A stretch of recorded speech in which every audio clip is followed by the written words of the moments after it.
سلام رفقا، صنفی شاون هستم. خیلی خوش اومدید به این ویدیو.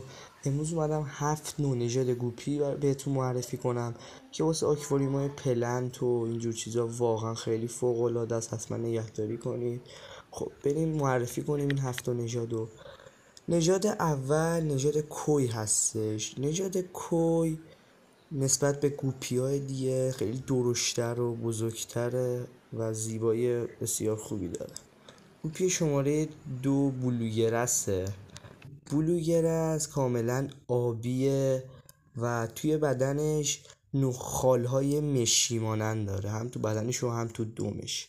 گوپی سوممون بلوموسکو هستش. بلوموسکو هم کاملا آبیه، خیلی زیباه واقعا، واسه پلنتینا عالیه. گوپی شماره 4مون هم ردفایره. ردفایر نسبت به این گوپی هایی که بهتون گفتم خیلی با کیفیت تر و خیلی زیباتره. گوپی شماره 5مون هم گوپی دوم شمشیری هستش. گوپی دوم شمشیری همینطور که نگاه میکنید کاملا دومش مثل شمشیره.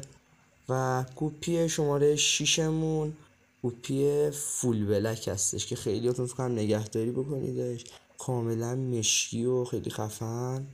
و گوپی شماره 7مون هم وایت توکسیدو هستش که خیلی سفید و با بدن مشکی داره و خیلی هم زیباه. این 7 نژاد رو بهتون معرفی کردم واسه آکواریوم های پلنت و اینا، میتونید نگهداری کنید، خیلی فوق العاده است. و به اتمام ویدیو رسیدیم. عشق منید و خدا نگهدار.